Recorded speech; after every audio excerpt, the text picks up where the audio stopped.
So before we introduce the speaker, I'm requesting Registrar Sir to say a few words. It was somewhere around, I think, 96 or so, the university began to seriously consider developing leaders.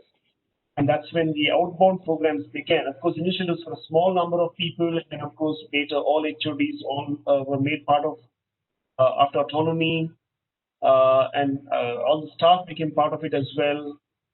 And around the 2000, I think 11, 12, also formal, maybe 12, I think 2012, formal efforts were made to also train all the non-teaching staff in leadership. Um, there was that was initiative of Father Thomas, the previous Vice Chancellor, and Father Varghese. Both of them together conceived this idea that all non-teaching staff also should be trained in leadership. And you must, of course, all of us know the vision of the university. Vision of the university is uh, uh, for, uh, for the holistic development of all the crisis nurturing ground for the holistic development. It's a nurturing ground. So the university is responsible to nurture everyone, not just students, not just faculty members, but also non-teaching staff members. That is for all. So most of the time, vision statement we think is for students, but it is for all. It's for the vice chancellor, it's for the registrar, it's for the deans, HODs, all teaching staff, non-teaching staff, all the students, for everybody. That Christ is a nurturing ground for individuals. That is every single person, one of us, which is holistic development, all aspects that we develop, so that we are able to contribute in a dynamic environment. As the environment changes, so this is, for example, pandemic is a dynamic environment where completely different systems are at play. So how do we display, our entire full-blown personality, all our talents in such environments? That is the larger idea of the vision. So in keeping with that, it was also, I think, of course, the leadership development, informal ways is always there. I many times say that Shanmugam is the acting vice chancellor of Christ University because the way he can, most of us don't know the amount of work he does. It's not about manual work, the strategic thinking that he has, the way he moves around things, get things ready, get things off. I don't think I will be able to achieve even in two of my lifetimes. It would not be possible, right? So, but the point is that Shanmugam didn't have them when he was born, right? There was a very hard training that he went through under Father Thomas, very rigorous and very hard, and he'll tell you how hard it was. And those of us who have been groomed by Father Thomas know that if you think you can, if he thinks you can do it, he'll put it through a rigorous process.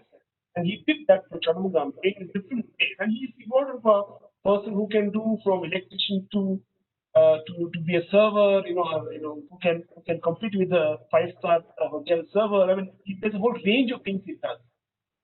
That's because of the kind of training, but that was more of a personal training. We did not have efforts to also formally train, and that's how from 2012 onwards efforts were done.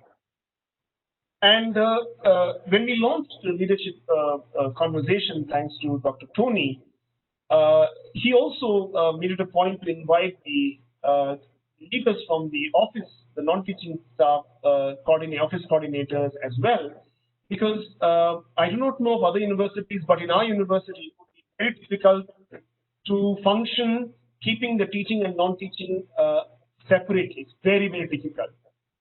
Look at the pandemic, right? So I'm not sure how many of you know that IT team actually spent less than 4 hours, slept less than 4 hours when midterm exams were going on, when the teaching went online. And some of them have not even slept 4 hours because, the queries were coming, issues were coming, sorting, the metal platform was integrated, very little sleep was done. So what looks so smooth in terms of for students or faculty members, I know that glitches, but there's a huge hard work that has gone behind the screen by the IT team in coordination, facilitating things. There's an enormous amount of admissions, that accounts department. There are many, many offices that way, which put in a lot of effort to ensure that the entire system works smoothly. But the point is not that they work, but they lead the changes. They are the ones who they anticipate things. They come up with solutions. They discuss. They bring the leaders onto the table.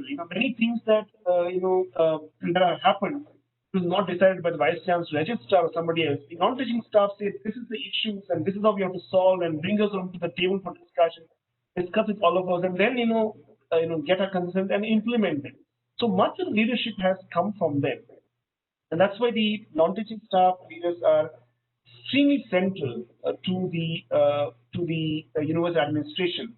This may be the only university, or for a very few universities in the country, that for an academic council meeting, we call most of the office heads. They are present because we understand that their understanding of what we decide is extremely important if we have to implement.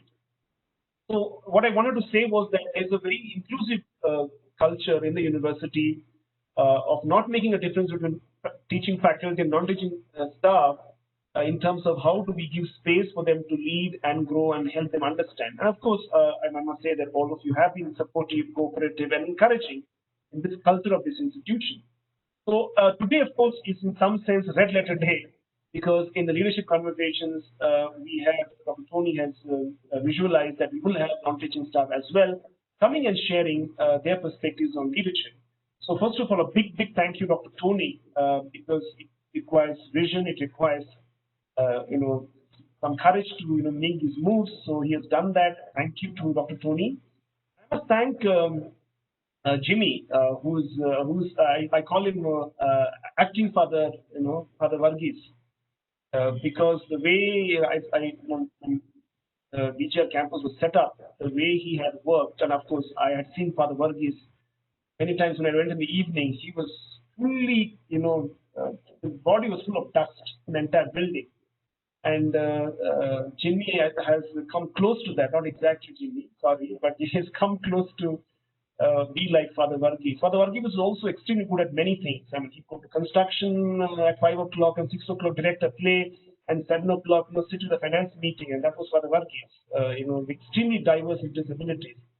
Jimmy, many times, I tell him many times, you are acting Father Varghese, sense that he's close to that. He has done tremendous contribution in many ways. And I'm glad that he has accepted the invitation to speak. And of course, Saibi has been a part of the core team of training non-teaching staff right from the beginning. So I'm glad that he is also moderating the session. With this little word, with a prayer and a request to all of you to encourage this culture of what is always believed in the institution, that our roles are different, but technically, there's no difference between us. We all serve the same cause, but in different ways. And I'm more of a non-teaching staff than a teaching staff now, so I'm more on the non-teaching side. But I'm very happy that this initiative has happened. And back to Saidi, sir.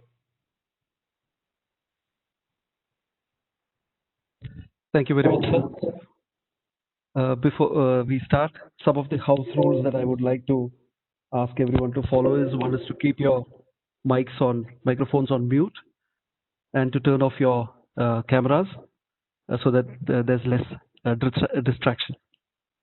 All queries or concerns, any questions arising, request you to kindly update in the Q&A section so that it can be addressed after the presentation is done by Jimmy.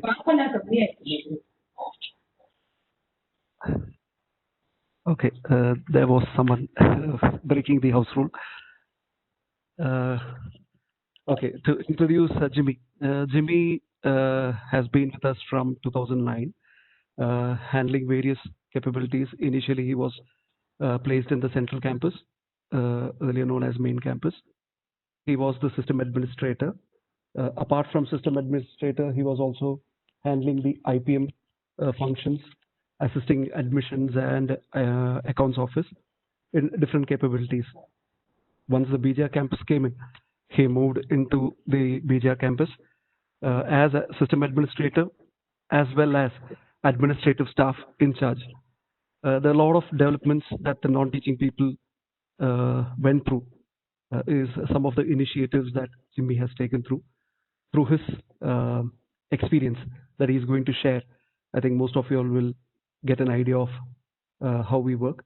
As Registrar Sir had told earlier, It is basically, even Tony Sir had told us, very often the teaching staff and non-teaching staff do not share much work experience with each other, and how we work in two different aspects. I think this is one forum wherein these thoughts are brought together, and a recognition and understanding of each person is given value. So I hereby ask Jimmy to take over. Jimmy, the floor is yours. Yeah, thank you, sir. Um, am I audible? Yes. Okay. Good afternoon to all the directors, deans, HODs, coordinators, and all those present for this session. Today, I'm here to share my story on the topic adaptable dynamics of leadership and how an efficient leadership can transform and bring out the best outcomes in a team. I joined in Christ on June 17th in the year 2009 as the assistant system administrator. Initial stages enabled me to understand the institution and how things work around here.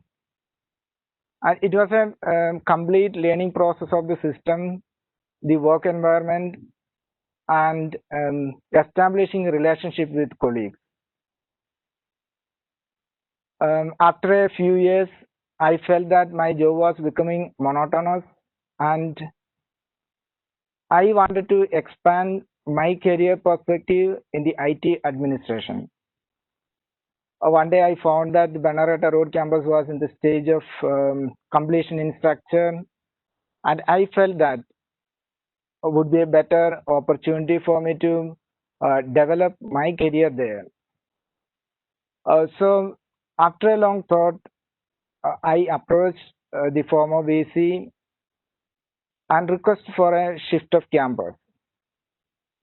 Father, with a smile, replied that I have heard your request, but I will not grant it. But next day morning, he called me and said that your wish is granted, and he told me to speak to Varghese, the former CFO. Next day itself, I was appointed as the system administrator of the BGI campus. And in addition to that, I was also given the responsibility as the administrative staff in charge. So I had to take up additional responsibilities and manage the campus with the help of former VC, Father Thomas C. Matthew, former CFO, Father Varghese, and Dean Dr. Jyoti Kumar. Previous VC always said we must have commitment and passion, and this inspired me. So I also wanted the administrative team in the campus to have this a strong foundation. The Vijaya campus consists of 3 blocks: the academic block, auditorium block, and hostel block. When I joined in March 2016, both academic and hostel block was completed. We still had to complete the auditorium block, auditorium, library, psychology lab, and many other venues. Most of the team, the administrative staff, housekeeping, and maintenance staff were all new. And day and night, we had to spend a lot of time on campus to complete the building. How can we make this new team of housekeeping and maintenance to work well and work together? As Registrar mentioned, people like Shanmugam and others were an inspiration for me to learn from, and so how he trained the housekeeping and maintenance team with so much of commitment and dedication. Shanmugam was very supportive to help us to build the team and to complete the work.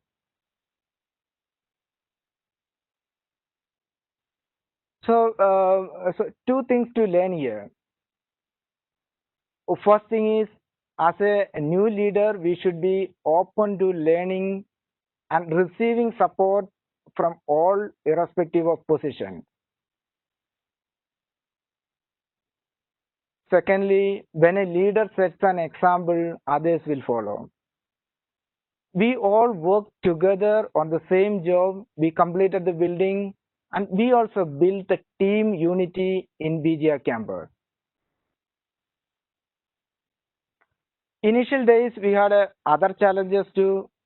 During raining season, the drain on the roadside gets blocked, and the sewage water starts flowing inside the campus.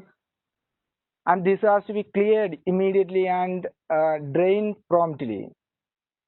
Even the basement refills from the numerous water spouts from ground which occur during rains, and it requires a lot of attention and hard work to drain the area. But our maintenance team is very dedicated, and I can depend on them to work with a lot of dedication together.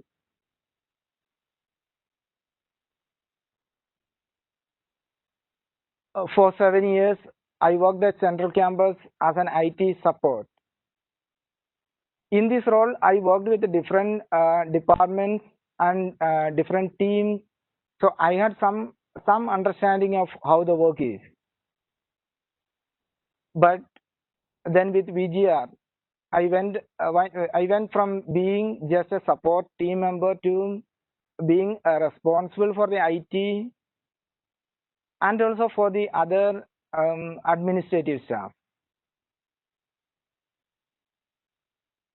A leader must dare to take few risks in decision making, which will help to build confidence in themselves and others.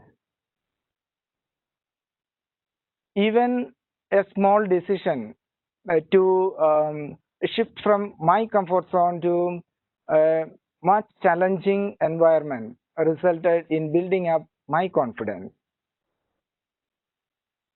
So my learning is that a leader must adapt to the new responsibilities and step out of their comfort zone and be confident in themselves. But how to build the team to also be confident? Some of the administrative staff that joined BGR were from Central Campus, and some were new. Initially, there used to be a single staff employed in each department. But in due course, we realized that when that one person is on leave, then the work does not get done because nobody else is there to do it. So either I have to do the work or someone else has to substitute.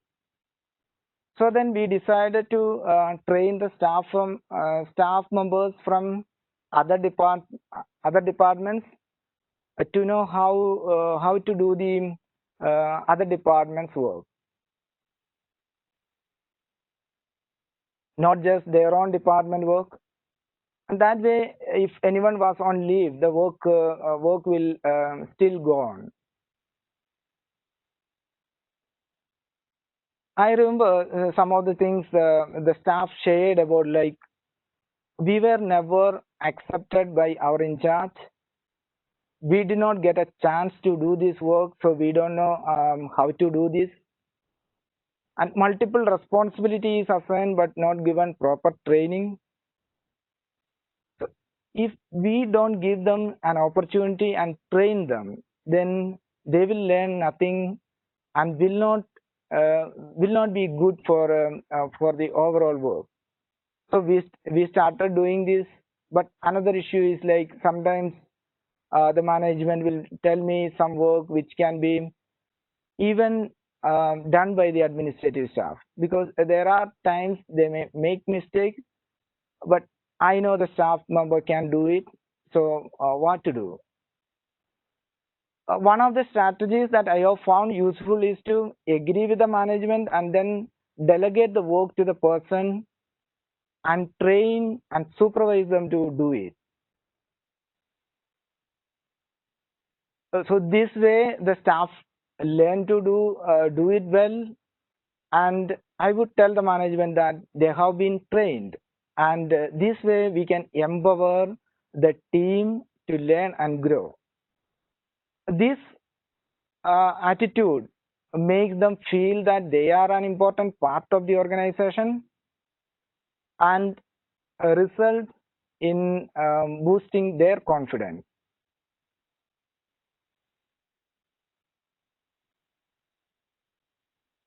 It took me a great deal of effort to gain their trust and establish a cordial work relationship with the team. Regular meetings were held with all the departments weekly once. All their issues were addressed promptly, and constructive guidance was given to them uh, to perform their duties efficiently. A leader also has to have the ability to identify the flaws in the system. If there are a few glitches somewhere, it has to be identified and rectified immediately. The leader must initiate actions on where the corrections have to be made and how. Also, the severity of the issue has to be understood deeply and addressed immediately based on the urgency.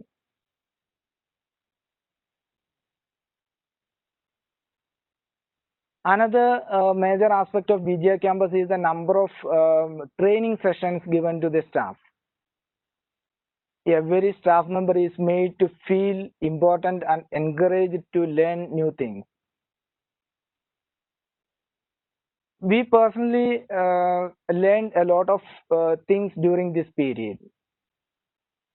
We got new ideas from Father Biju, director of BGI campus, to work efficiently and keep our staff members upgraded. He has personally trained us on how to use the Kanban board to create online posters using Canva, a no queue system using Trello software for the admission process, and to improve the typing skills of the administrative staff. He trained us on how to use the online typewriting software.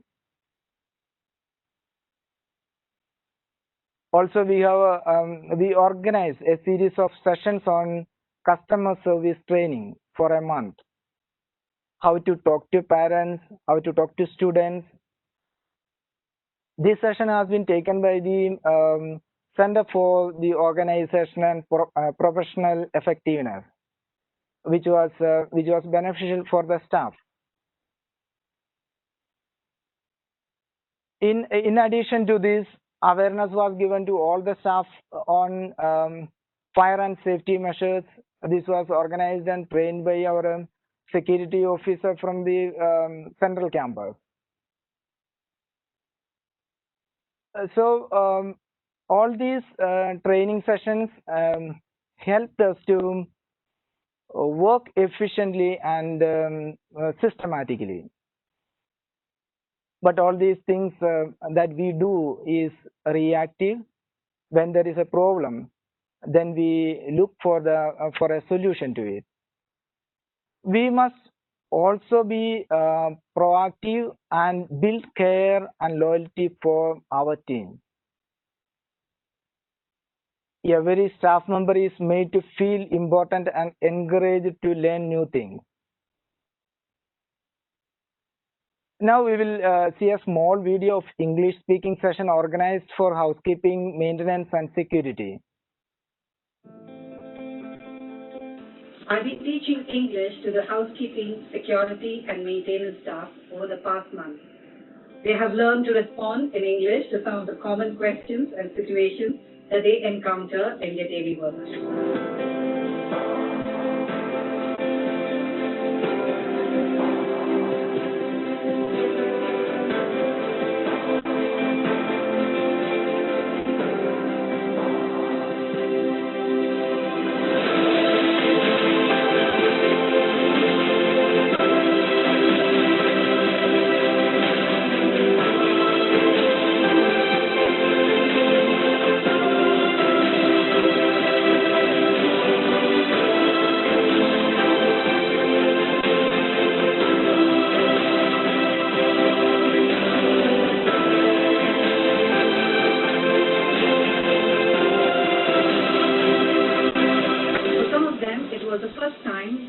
A class in their lives.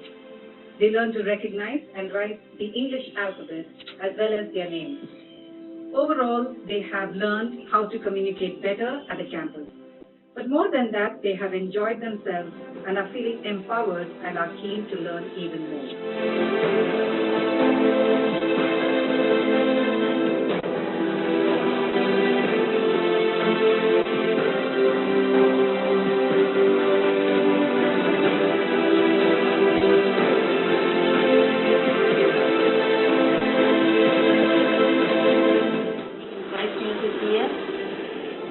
These coaching classes very helpful to me and my children.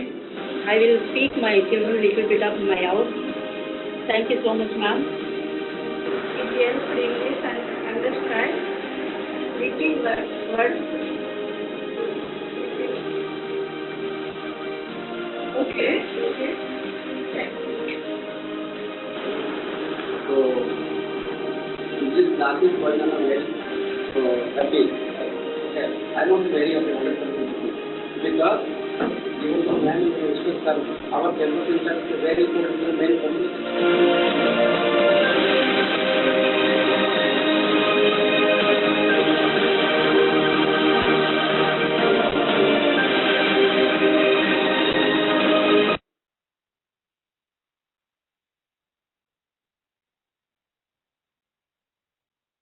This session was organized for 30 days.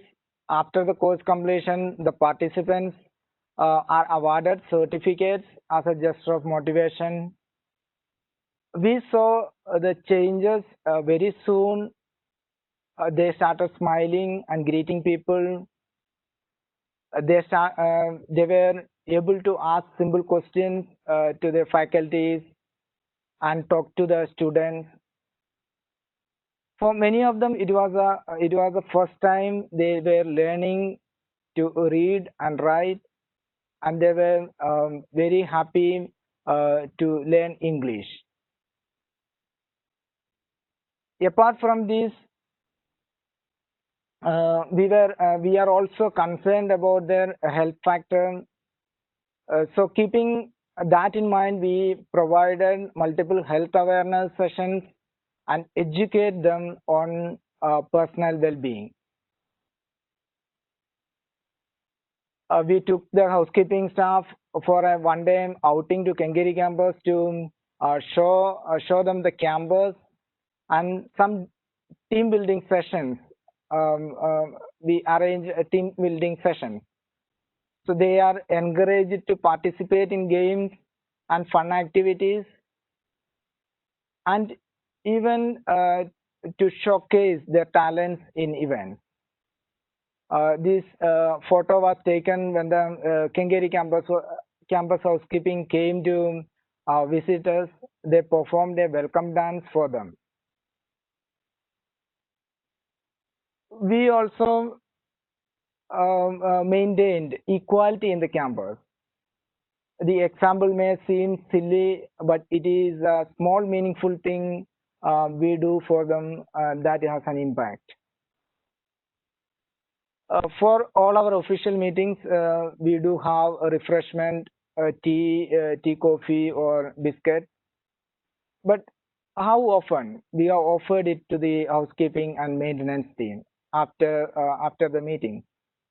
So we started doing this and they felt that we are being considerate, and they feel included.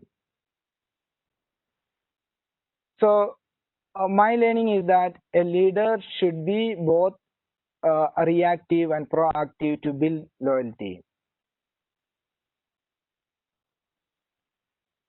A lot of changes experienced from central campus to BGI campus. A style of doing work was different when I stepped into BGI campus. The management system was totally different from what we see in the other campuses. It took me some time to adapt myself to the shift of working system initially, but the enthusiasm to learn and adapt made me feel comfortable even in the new arena. Initial years, we have no director. Then later we have a director in the year 2019. Father Biju took up as the new director of our campus. A lot of changes were implemented. When these changes were implemented, welcoming attitude, cooperation, and gradual understanding and adaptation to the new norms of the work made it possible for us to work more productively.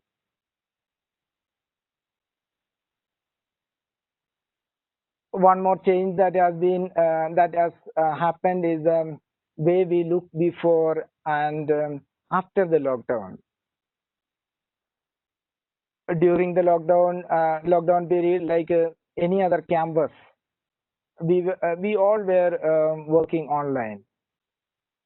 Also, now we are doing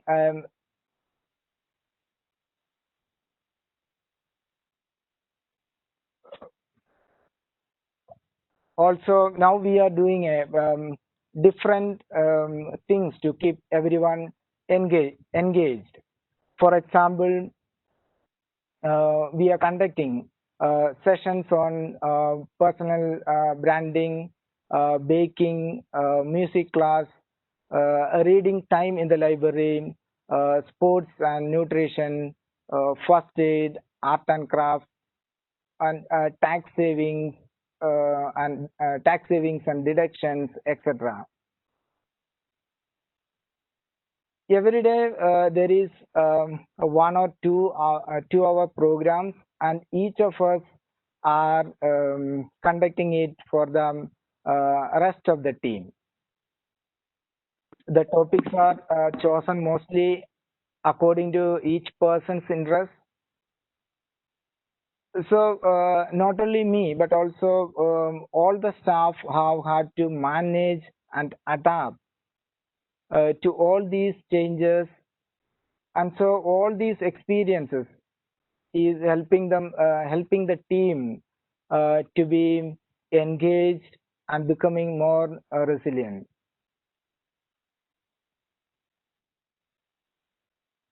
All these experiences helped me to perform my role as an administrative staff in charge in an efficient manner.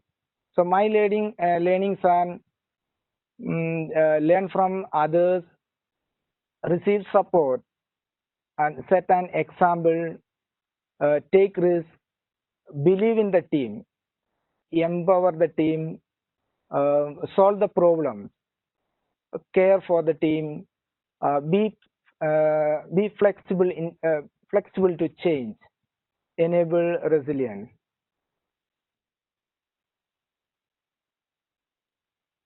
I titled this presentation as an adaptable, dynamic, and I hope that through my examples, you have been able to understand what I meant by it.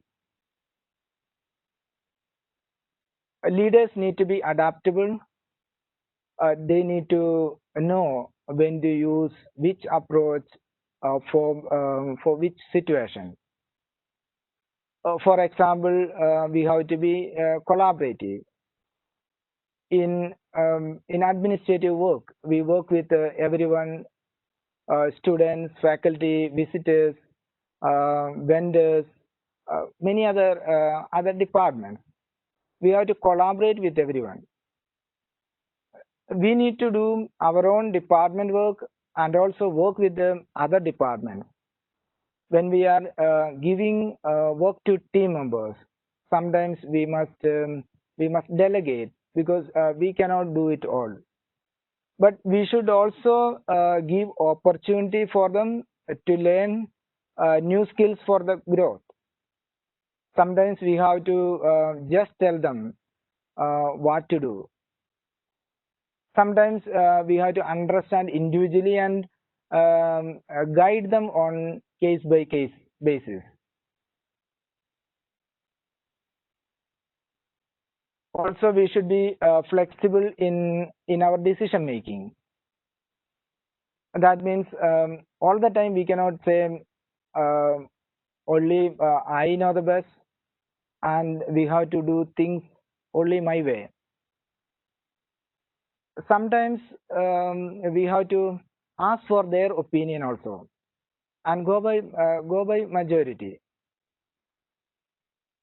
There are so many things we have to do, but we should know when the urgent work comes that we need to decide that will focus only on that work.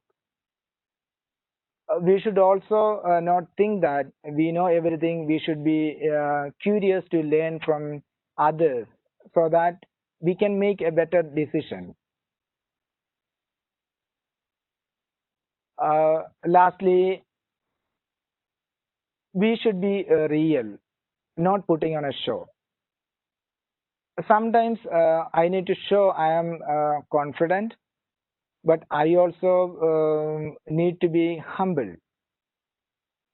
Sometimes as a leader, it is better to be silent. Everything we cannot reveal, or the team may not like it.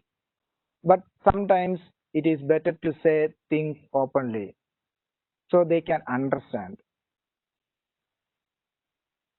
Sometimes it is good to show one is strong leader, and sometimes it is good to show one can also have feelings and get hurt.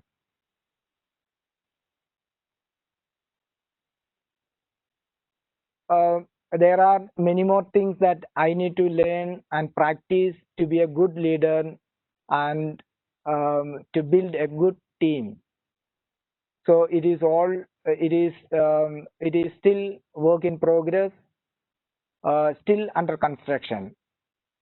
Thank you for your time, and I hope this was helpful for you. Thank you.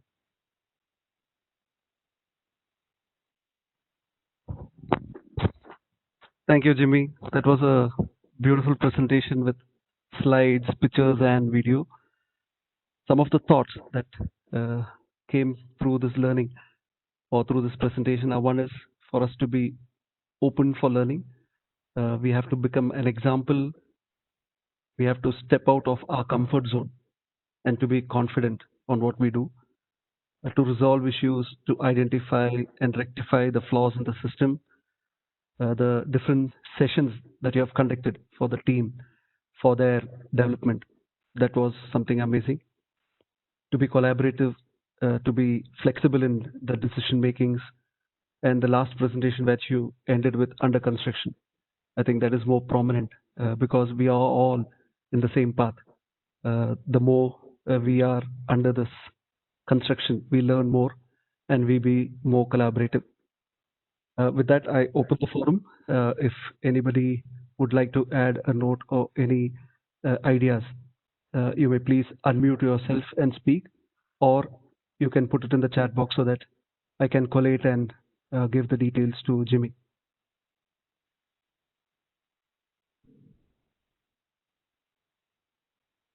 Hello, Saibi. Yes, ma'am. Can I come in, Malika ma'am? Yes, ma'am. Sure, ma'am. Jimmy, fantastic. I've seen you right from the time you've joined the Central Campus. I've been very closely associated with you. Have sought your help many a time, and I can see that you've made tremendous progress now. and I'm very happy for you that you're doing brilliantly at BGR. Okay, so kudos to you first. My one small question, Jimmy, is see you. I don't know why it's echoing. Saidi, is it echoing? Yes, ma'am, little, I but it's don't. okay. It's Might okay. be, yeah, it's okay, ma'am. It's okay. Okay. Back to Jimmy. Jimmy, I can see all the good work you're doing for all the housekeeping and all the non-teaching and all brilliant work there. And I can see that you've got the support very much of Father Biju and of course the Dean also Jyoti Kumar. So wonderful. And you have a good team there. You've managed to hold the team. My simple question, asking your reaction to what are the challenges you have faced from the faculty, Jimmy? Either at Central Campus or at BGR. I don't know if you want to answer this, but if you can answer it, it actually will help us. Because we are looking at your side of the story, you see. We are not, we do not know.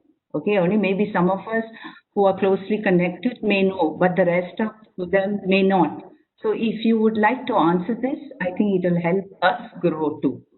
Thank you, Jimmy. Saidi sir, can I add to that?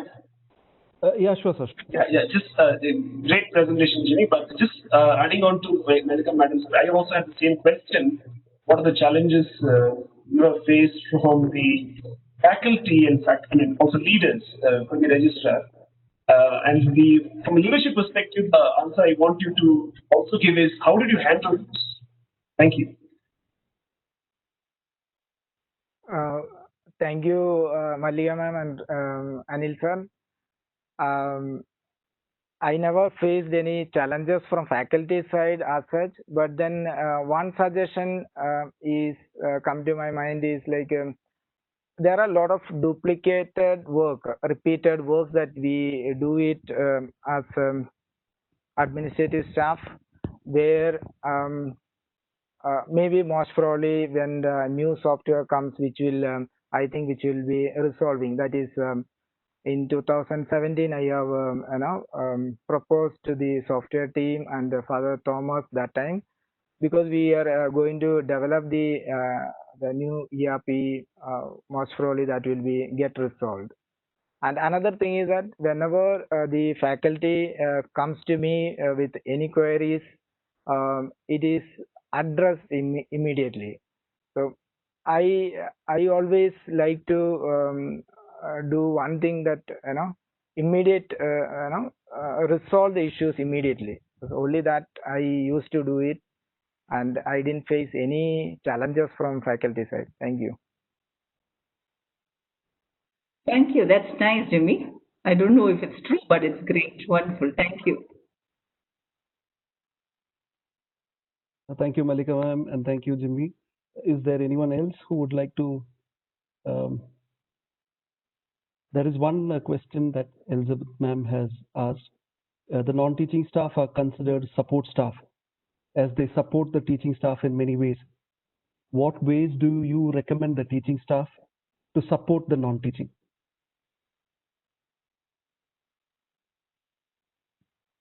Already the faculties are very supportive to the non-teaching staff.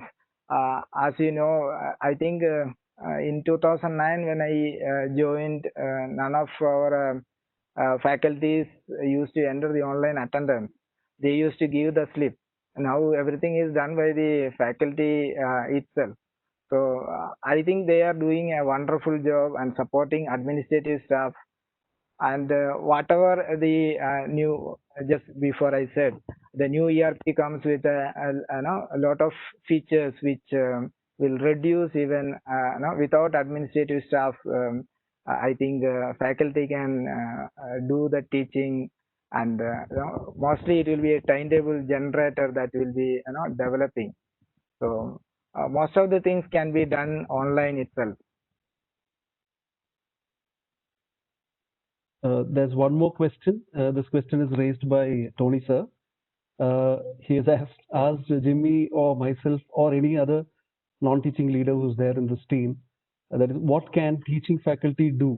Understand the work of a non-teaching staff better. This is one question which Tony sir has put in. He's asked for the entire non-teaching team who's there in this session? Anyone can answer.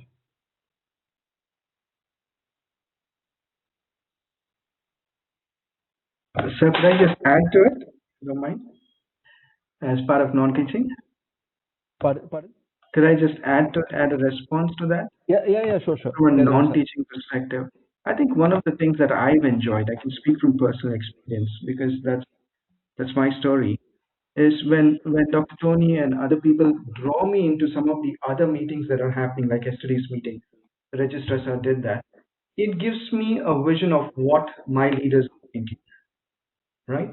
And where we are going. So I can also start ideating some action steps that is real to me on the ground and people where I want to work and imply, and then connect with my leaders again to see is this something that I can do.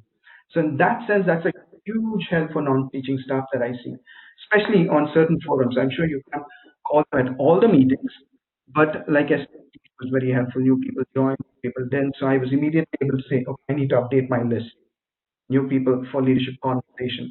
I need to get. So some of those things can become back and forth. Everybody doesn't need to think. So, synergy is created. So that was just from a non-teaching perspective that I would contribute from my little experience.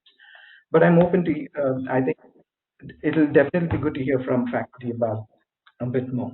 Thank you, Dr. Tony, for asking that question. It's helpful. Saibu sir. Yes, sir. Manoj, Saibu sir. Yes, sir. I just wanted to add on to Elizabeth ma'am and Tony sir. The thing is actually our administrative staff, we conduct every week for the administrative staffs many training programs actually. So actually we need a lot of resources which help us to do that as well. So as Elizabeth ma'am truly asked, what way you can support us? See, some of the ideas, I think some of the suggestions from your side which help us to improve what you feel to be improved from our side through your trainings, or somebody can come forward and give us some trainings. Every week, Friday, we have a session for all the administrative staff of all the campuses. So it will be helpful if you can suggest some of the topics which you can take up forward, and it'll be very helpful if you can give us some suggestions on that as well. Thank you. Thank you, Manoj sir. Even I would like to add in that this forum, basically we created a staff development forum for the non-teaching administrative staff. And during this COVID time, the session started way back from May onwards, wherein every week we used to conduct a session. A couple of faculties are part of it. There have been sessions done by them. Even we have scheduled for this month, the activities are already fixed. But definitely, from as Manoj sir put it in the right way, the experience that you all have can be given to the team because we are all learners in one way or the other, and that will definitely help the team to understand each other better, and that will reflect in a very well way in the works that is done. Any more thoughts? Since we are a little ahead of the time, we have another 6 minutes more. Thank you, sir. Can I ask a question? Sure, sir. Yeah. Jimmy, so what is that the institutions can do more or better so that we have a better leadership developed among the non-teaching faculty? Apart from what we are doing now, both informally and formally, what can we do better so that we can have better leadership among the non-teaching faculty and non-teaching staff? Maybe what we can do, we have to cluster wise, we have to divide the non-teaching staff and identify the good leaders from that, and we need to train them so that they get more opportunity and they can improve. How do we train? As Manoj sir and Saidi sir said, we have a lot of every week there is sessions, training sessions conducted for administrative staff, and we need to find out the better individuals, and we have to give them opportunity to do the session. So by that we can train them. More questions coming out in the chat box. I would like to take this opportunity to thank, starting from Tony sir, who initiated this process, to the leadership team, Sam, who was with us for the past 3 days, coordinating in doing these sessions, mock presentations, and so on. Also with the presenter, Jimmy. We connected with Jimmy from the past 2 weeks, though he started his presentation and the formats much earlier to this. From the past 2 weeks, we were going into the detail of it, and I hope that it was a very well presented document. I hope that there was a good learning in a different way for the members of this forum. Hoping to have better opportunities for the different members of the non-teaching staff, because there are a lot of talented members in the team, but it's like the opening is still not there, and I'm sure that this is one of the first instance which will help the entire team in a different way. So thanking the team, Registrar Sir, and the management for having a consideration, and how our team is being, to put it across, how we are seen in the campuses, how we are being treated is much, much different from how it was before. That itself is a good recognition. So thank you, everyone.